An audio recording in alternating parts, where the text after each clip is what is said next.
Hello and welcome to our morning edition of Arirang News. We begin with these stories making the headlines at this hour. U.S. President Donald Trump has once again pressured South Korea and other allies to help reopen the Strait of Hormuz. He said economies other than the U.S. get much more oil from the vital waterway, and also emphasized that the U.S. has provided security protection to its allies.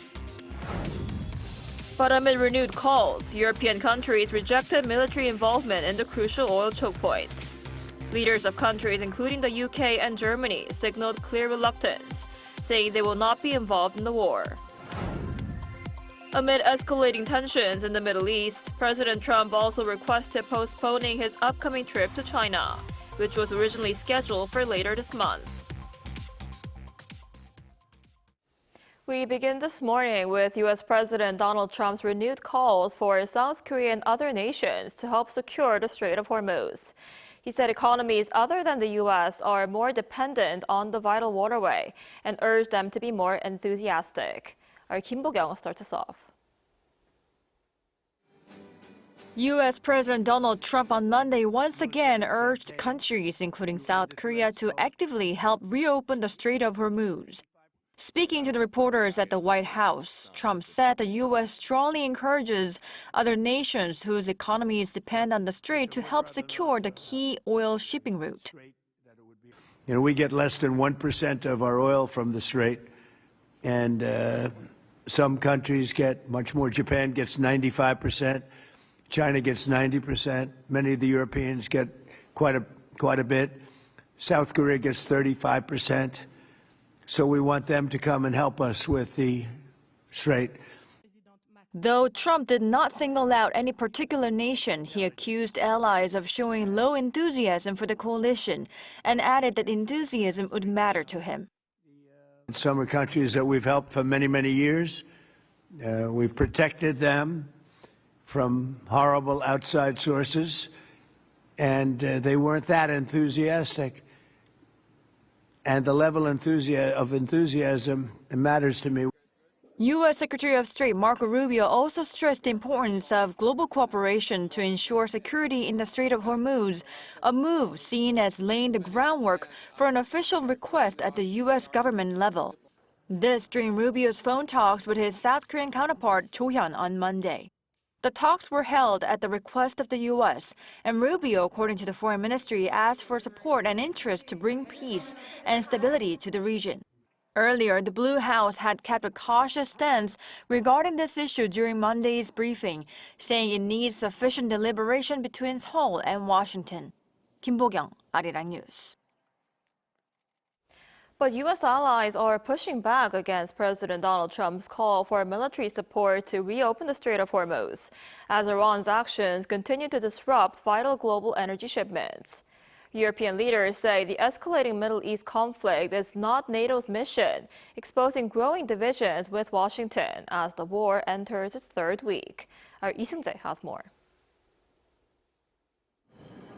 Several key U.S. allies said Monday they have no immediate plans to send naval forces to help reopen the Strait of Hormuz, pushing back against President Donald Trump's request for military support to keep the vital waterway open. Trump had called on partner nations to help police the strategic strait after Iran responded to joint U.S.-Israeli strikes with drones, missiles, and naval mines, effectively shutting down tanker traffic through the narrow channel.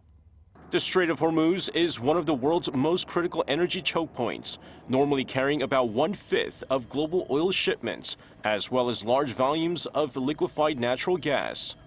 European leaders signaled clear reluctance to involve NATO in the escalating conflict. German Chancellor Friedrich Merz made it clear on Monday that Germany would not take part in the U.S.-Israeli war against Iran. Like the United States and Israel, we want to see an end to Iran's nuclear and missile programs, but we will not take part in this war. We have said this from day one. That remains the position of the federal government. British Prime Minister Keir Starmer also rejected suggestions that the military alliance could be used to secure shipping routes through this strait, reinforcing a broader European stance against expanding NATO's role in the crisis. We will protect our people in the region. Second, while taking the necessary action to defend ourselves and our allies, we will not be drawn into the wider war. And third, we will keep working towards a swift resolution that brings security and stability back to the region. The pushback comes as tensions grow between Washington and its European allies over how far the alliance should be drawn into the conflict, which has now entered its third week. Lee Seung-jae, Arirang News. Meanwhile, international oil prices fell on Monday as U.S. President Donald Trump reiterated his willingness to reopen the Strait of Hormuz. Brent crude futures for May delivery settled at $100.21 per barrel, down 2.84% from the previous session. U.S. West Texas Intermediate crude futures for April delivery also declined, closing at $93.50 per barrel, falling 5.28%. The decline in oil prices comes after Brent crude prices rose to their highest close in 3 years and 7 months last Friday. It also comes amid reports that some tankers were passing through the Strait of Hormuz and follows President Trump's request for support in escorting oil tankers. So oil prices have been swinging sharply over the past 2 weeks, with huge and unusual rises and falls starting to feel like the new norm. For more on this, we're joined today by Professor Song Soo-young from the College of Business and Economics at Chungang University. Professor Song, thanks for coming on today. Yeah, good morning to you. So global oil prices fell overnight following reports that some tankers were passing through the Strait of Hormuz. Can we expect this trend to continue, or will we continue to see sharp swings in prices? So far, the atmosphere around the Strait of Hormuz has been a little bit relaxed, and that's why the oil price, particularly the Western Texas Intermediate and Brent oil future price has been dropped. But behind this movement of the oil price, that reflects the oil dealers would like to sell as much as possible and as soon as possible, because they expect on April the International Energy Agencies is going to supply the stockpiles of the reserve energy to the world market, and also they expect to pump out more oils from the governments around the world that has supplied oils. Therefore, clearly the oil price will go down in the upcoming April unless the war between U.S. and Iran has been elevated to another level, and the total shutdown of Hormuz and some kind of international war has broken out. Then the oil price go up again. But still, the problem is both sides of U.S. and Iran would not elevate the current situation of war situation. That is why that part is reflected partly in the upcoming, the recent decline of the oil price. Right. And to tackle this rising oil prices, the Korean government has imposed a price cap on fuel last week, but it hasn't been able to significantly bring down prices. Why is this? Actually, currently, the effect of the price cap actually is going to affect the supplier of the oil, not just the consumers, and particularly the suppliers of oil who has imported from the Middle East countries and through the Hormuz Strait has been affected very much. Therefore, that is reflected in the current sudden surge of the price. However, as the President Lee has pointed out, price gouging also played out very important role. The recent abrupt increase of the oil price at the gas station. So to reduce the bad effect on the consumers' welfare or about the oil at the gas station, government set up the price cap, but that will take time to become effective. And also, the government would like to supply the emergency oil stockpiles to the economy.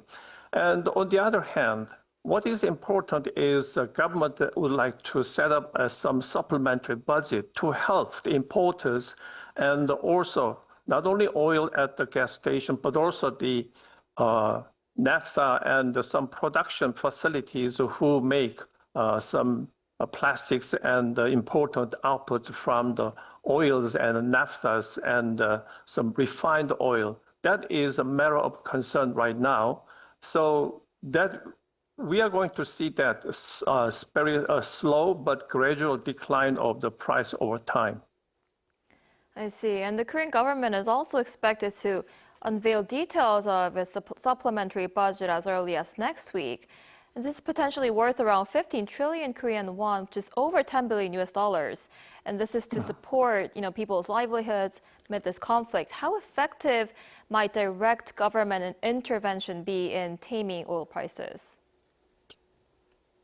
Particularly the oil price crisis in Korean economy is more pronounced at some industry level, because our industry rely on the much imports from the outside the company. And so our dependency on the oils and the crude oils and also refined naphthas from abroad is very critical. Therefore, so far, the government has a supplementary budget, and they have offered some vouchers to the importers and the producers and the manufacturers who make use of the oils to produce some manufacturing goods and to be used for the export outside company. So oil price has played a very important role in a determination of the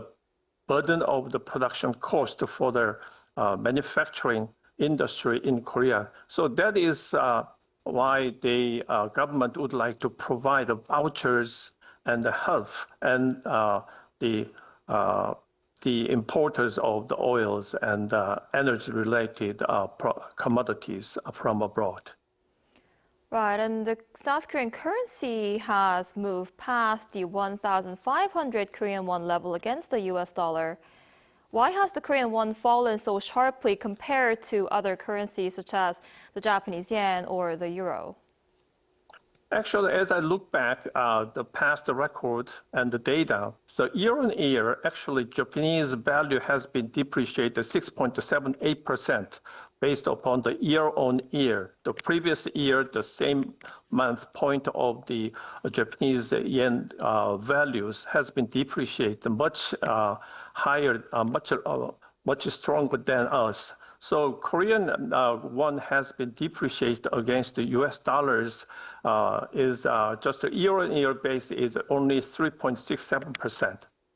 Whereas in the meantime, year to date, from the January 1st of 2026, and the monthly depreciation of Korean won has been more pronounced recently. So this reflects our dependency on some energy source outside the company. Also, the same is true to Japan. So to that regard, the monthly depreciation of Japanese also recorded 3.9%. This is true to Korean won, Japanese yen, and Indian rupee. So some positive correlation between the year-on-year depreciation against some month-on-month depreciation of. But most of the other countries in Europe and countries has affected most recently because they have year-on-year basis. Actually, their currency value has been slightly appreciated, remained the same as it used to be.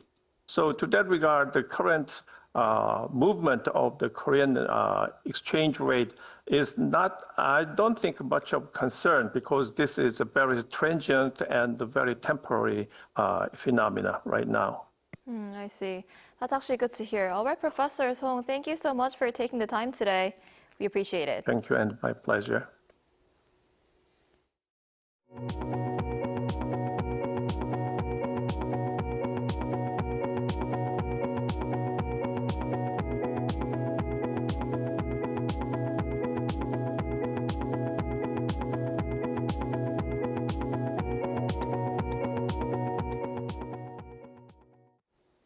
U.S. President Donald Trump has requested to delay his upcoming trip to Beijing, initially scheduled for later this month.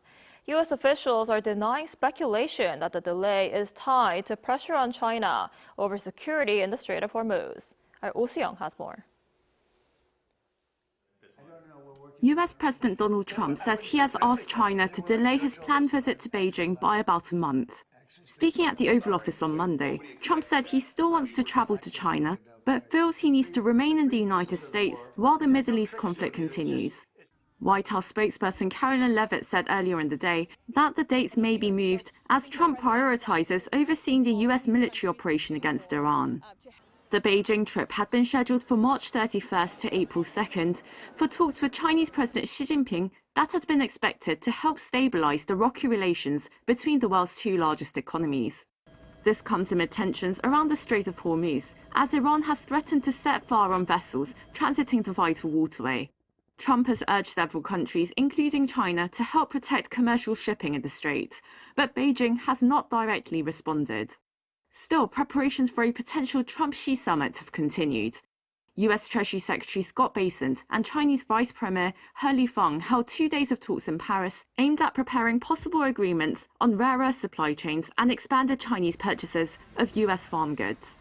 Wrapping up the talks on Monday, Bessent said if the summit is delayed, it wouldn't be due to war politics, but logistics.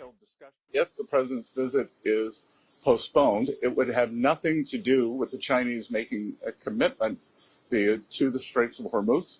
It would obviously be in their interest to do so, but a postponement would not be as a result of any ask from the president not being met. The postponement, if it happens, would be because the commander-in-chief of the United States military believes that he should stay in the United States while this war is being prosecuted. Beijing said Monday that the two sides remain in contact regarding Trump's visit. Heads of state diplomacy plays an irreplaceable role in providing strategic guidance for China-U.S. relations. China and the U.S. are in communication regarding President Trump's visit to China. The spokesperson did not respond directly to questions about Washington's call for assistance in the strait. Oh Soo-young, Arirang News. The National Museum of Korea is launching a bold new initiative. Its calligraphy and painting gallery has officially reopened after renovations and will showcase a series of masterpieces each season. Our Tae Young tells us more. The National Museum of Korea, which closed its doors last August for renovations, has officially reopened its calligraphy and painting gallery. A new exhibition offers significant narrative depth by tracing the history of Korean calligraphy through stone inscriptions spanning from the Three Kingdoms period to the Joseon Dynasty. Additionally, the gallery has lowered the barrier to classical art by showcasing the iconic Sun, Moon, and Five Peaks, a piece that recently gained popularity through its appearance in the series K-pop Demon Hunters. The centerpiece of this renovation is the themed exhibition section. To commemorate the 350th anniversary of his birth, the gallery is currently highlighting the legendary artist Gyeomjae Jongseon. This exhibition brings together masterpieces previously seen only in textbooks, including the album of paintings of Kumgangsan Mountain made in the Shinmyo year, which marked the beginning of true view landscape painting, and his late career triumph Hagyeon Falls. This marks the inaugural showcase of the museum's new initiative to feature seasonal masterpieces within the calligraphy and painting gallery. With seasonal rotations, we plan to highlight 2 or 3 must-see masterpieces under the title Masterpiece of the Season, including familiar works in school textbooks. Works of calligraphy and painting are highly susceptible to damage if exposed to light for more than 3 months. So, the museum has traditionally rotated them on a regular basis. Now it provides a curated series that introduces different textbook masterpieces for every season. It is a one-point special exhibition designed to bridge the 4 seasons, giving visitors a compelling reason to visit our museum at least 4 times a year. As the newly transformed calligraphy and painting gallery is expected to drive a new wave of repeat visits, the upcoming global museum attendance statistics will provide a clear measure of the international standing of the National Museum of Korea. which reached a record-breaking 6.5 million visitors last year. 차윤경, Arirang News.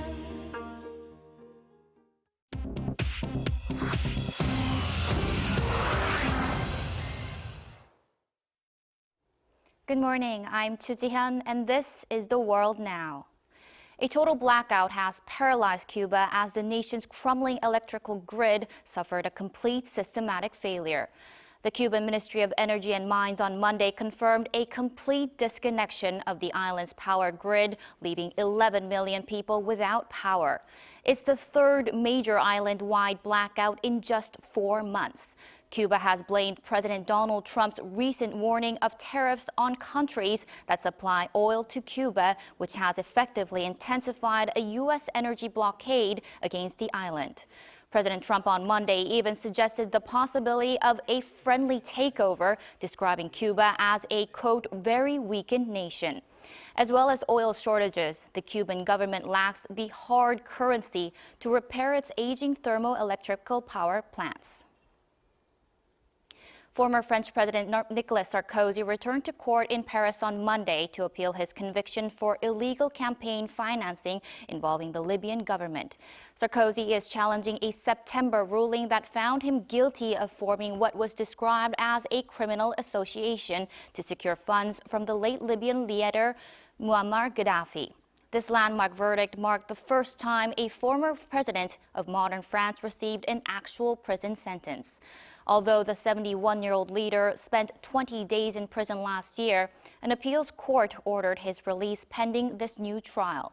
9 other co-defendants, including 3 former ministers, also face re-examination of evidence in hearings scheduled through June.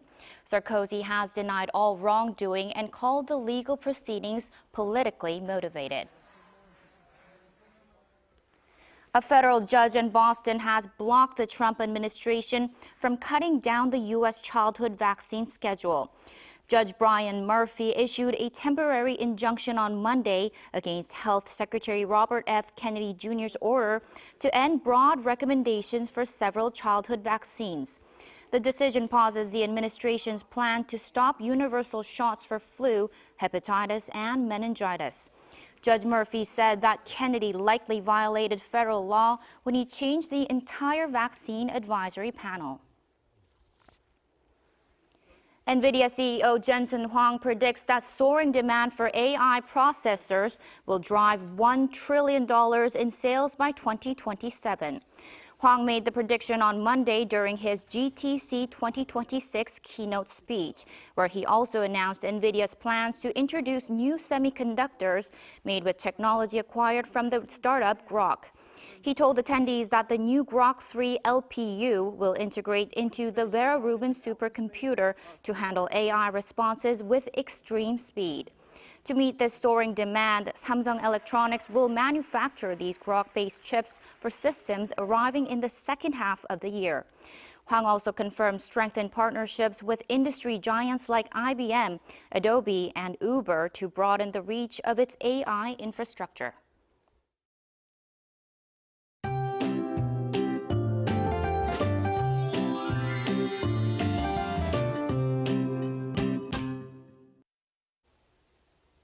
The air is still looking pretty dusty out there today. A fine dust emergency alert is in place for the capital area in parts of Chungcheong-Namdo province, and emergency dust reduction measures are being enforced. Incheon is also under an ultra-fine dust advisory, so please avoid spending time outdoors if you can and keep a mask handy. Meanwhile, a mild westerly breeze will send temperatures to the mid to upper teens, and Seoul will be getting up to 15 degrees Celsius. Daegu, Gwangju will be topping out at 18 degrees this afternoon.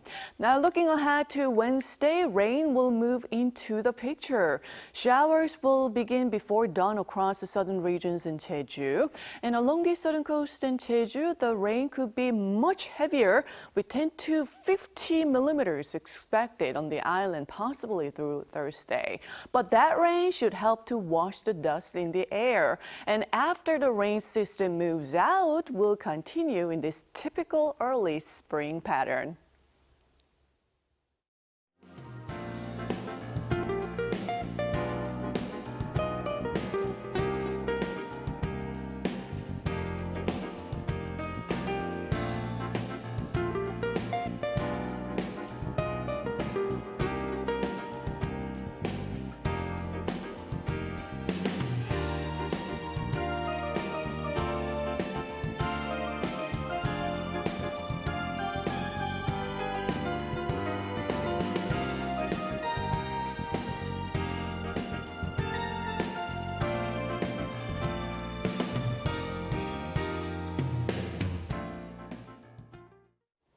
That's all we have for this morning. Arirang News will be back at noon Korea time. Thanks for watching.